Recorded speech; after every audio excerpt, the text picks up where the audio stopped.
Hello and welcome to Martination Reviews. This time we're gonna review the new X-Men Days of Future Past. Bryan Singer is back in the director's chair, and he has made one of the biggest superhero movies ever, and by far the biggest X-Men movie yet. It's about the mutants are being hunted down one by one and eliminated by robots called Sentinels. And the remaining members of the X-Men decides to send back one of their own in time to correct history, to fight the Days of Future Past. It's a pretty large-scale movie.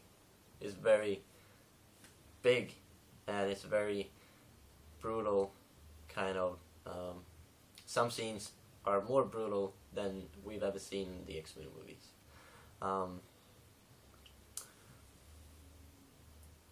Yeah, well, it's a bloodbath, alright? And it looks very, very, very good.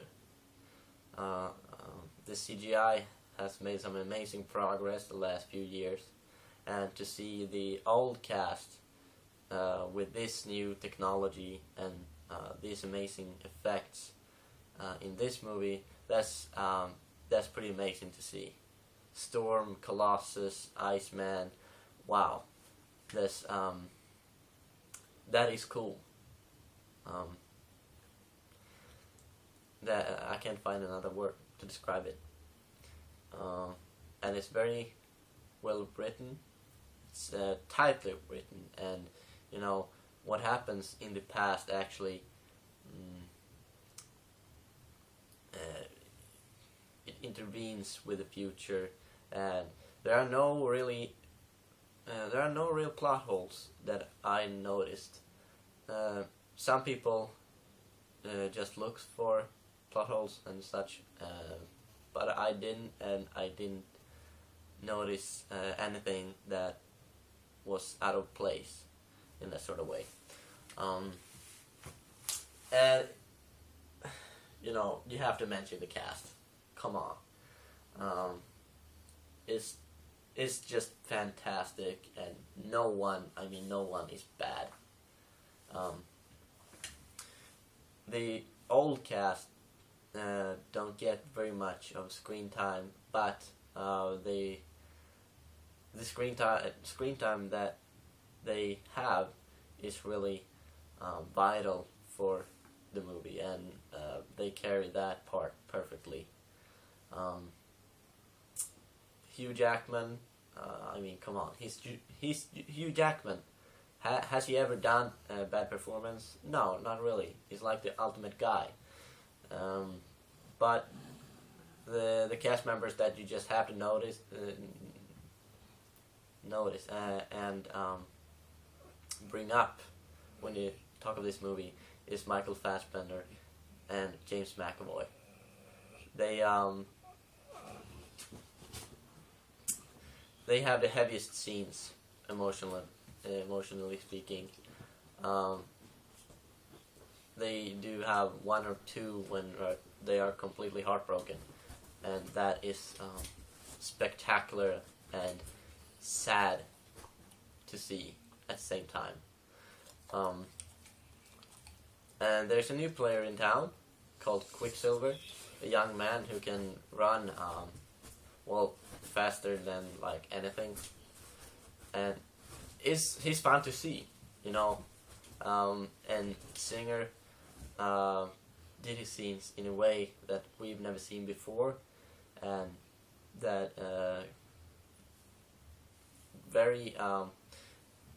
in a very cool way shows us how damn fast that character is. So that was fun. One thing that I think the movie lacks, though, is fight scenes in the future. They are very short, and they are very what should I say? Spoiler alert right here. Alright, spoiler. They're all killed. They are killed almost immediately, and we don't get to see very much of their fighting and their fighting styles.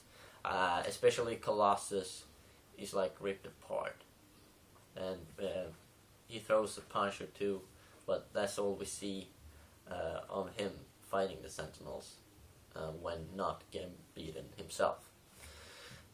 So that I wouldn't want to see more of, but I have hopes that we still can see more of them in future movies.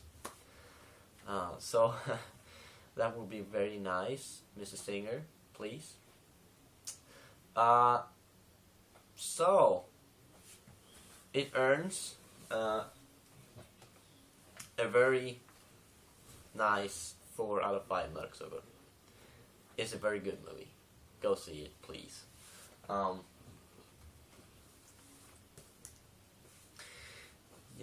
Singer has, made an almost perfect X-Men movie. And almost a perfect movie altogether. And, and I gotta say, that ending, that end scene, just, wow, that's a complete fangasm happiness moment. So, when you see that, I'm not gonna say anything more. You just gotta see it and, experience that thrill yourself. So, well, yeah. X-Men, Days of Future Past. Martination Reviews, thank you for watching.